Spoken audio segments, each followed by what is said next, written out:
이번 영상에서는 제가 임시로 편성을 한 영상을 올려드리도록 하겠습니다. 이건 긴급이 아닙니다. 무슨 뉴스 속보와 같은 긴급 편성이 아닌지라 좀 여유가 있는 내용이거든요. 예. 지금 여전히 우리나라 코로나가 확진자가 발생한 지 1년하고도 4개월이 지나고 있는데 물론 이제 백신 접종은 2월 하순에 시작을 했지만 이 워낙 코로나가 너무해.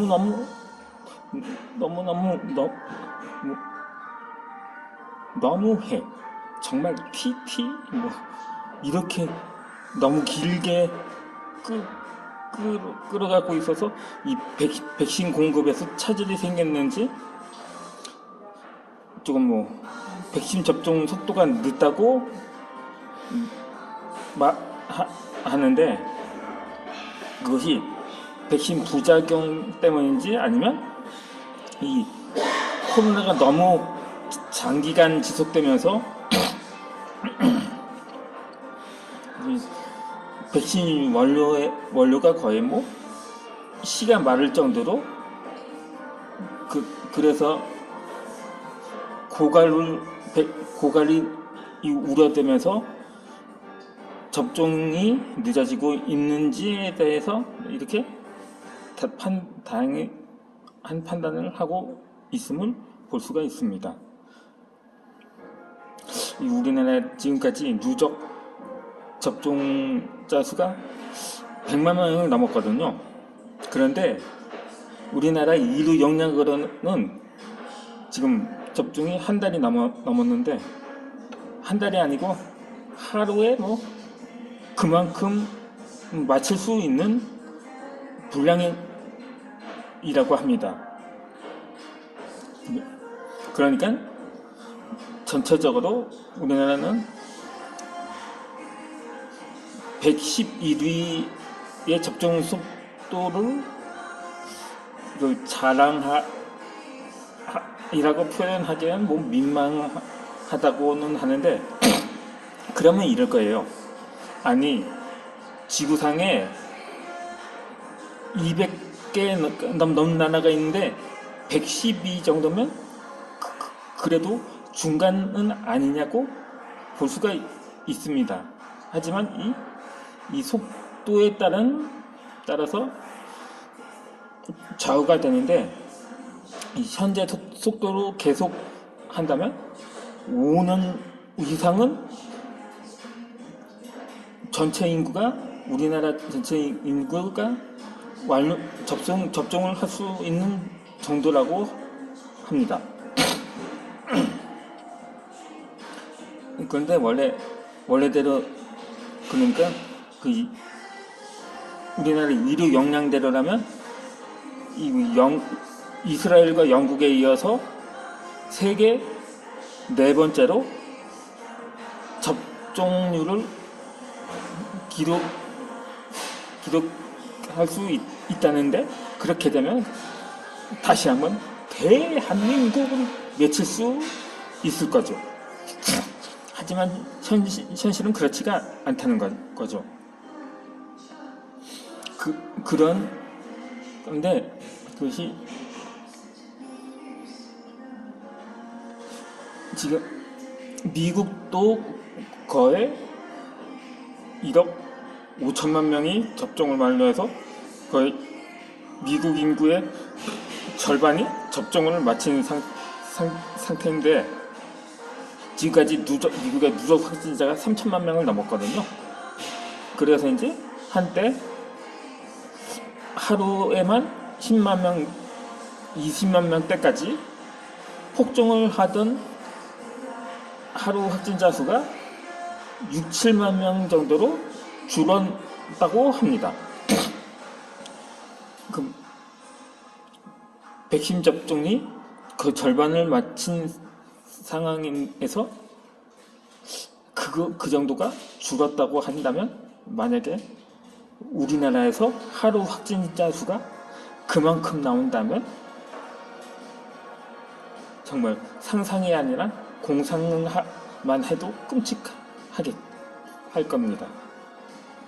만약에 그렇다면, 그래서 만약에 한때 우리나라는 방역 모범국으로 칭송을 받은 때가 있었는데, 이제는 한국이 코로나 최대 피해국이 될 수 있다고 우려하고 경고하는 분위기거든요.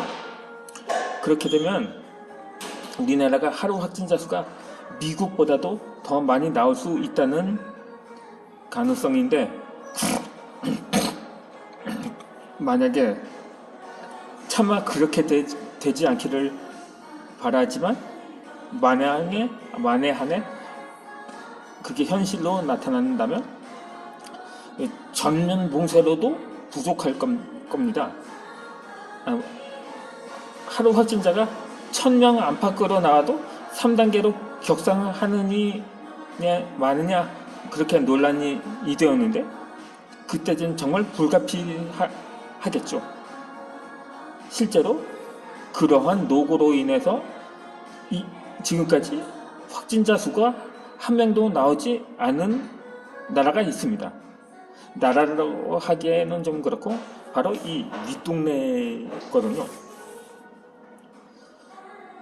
그러니까 지난 1년 동안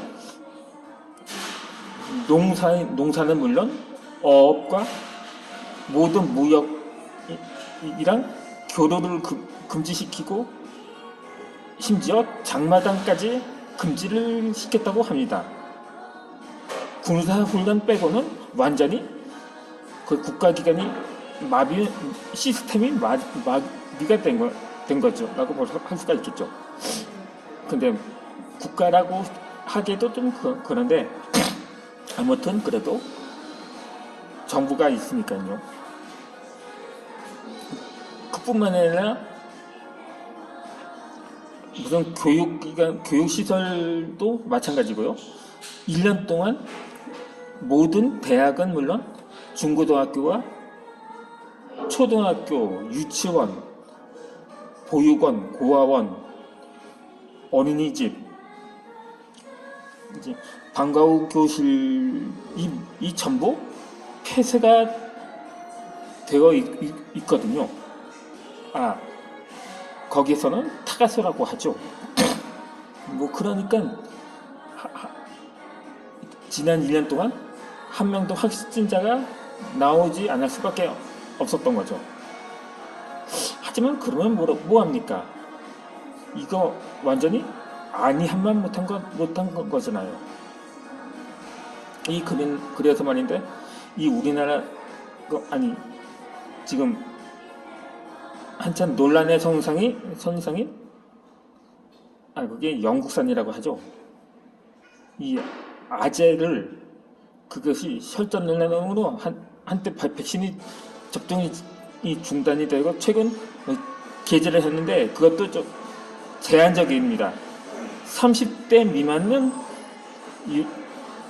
제외를 시켰더라고요. 그런데 그것보다도 아마도 그 혈전이 혈액형과 관련이 있지 않을까 하는 생각입니다. 한간에 O형은 코로나에 걸리질 않는다고 합니다.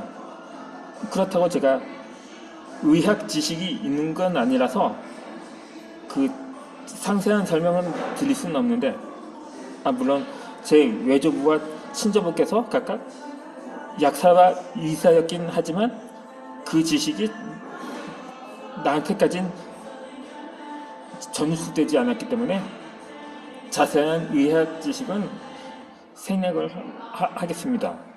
다만 그 백신 접종 후 부작용은 주로 발열이 생긴다거나, 그러니까 코로나 초기 증상과 흡사한 거죠. 어쩌면 그것이 정말 코로나에도 그 면역에 강한 혈액형을 보유한 사람들의 제외를 해야 하지 않나는 생각이 들기도 합니다. 그러니까는 이 소화제를 복용해야 할 상황에서 영양제를 복용한다면 어떻게 되겠습니까? 그 정반대의 상황이 되는 거죠. 그리고 또 영양제를 복용해야 할 사람이 소화제를 복용한다면 그것도 마찬가지가 되고요. 그러니까 지금 중요한 것은 아마도 핀셋 방역과 더불어서 이 핀셋 접종을 고려해 봐야 할 상황이 아닌가 하는 생각인 것입니다. 물론 그것이 나만의 의견은 아닐 것입니다.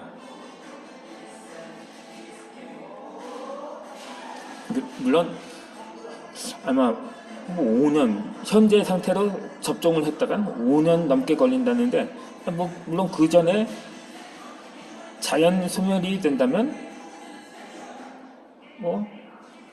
그런데 이 코로나가 결핵처럼 풍토병이 될지 아니면 사스나 메르스처럼 자연 소멸될지는 아직 미지수이기 때문에 아직까지는 경각심을 가져야 한다고 봅니다. 아울러 지금까지 제 의견에 공감을 하신다면 좋아요를 눌러주시길 바랍니다. 그러면 저는 이어지는 영상에서는 이제 정규 방송을 진행토록 하겠습니다. 이전에도 언급을 한 바 있었더니 이것도 이전에 생각을 해서 올린 영상이기 때문에 그렇게 해서 아무튼 이어서 영상을 올려드리겠습니다.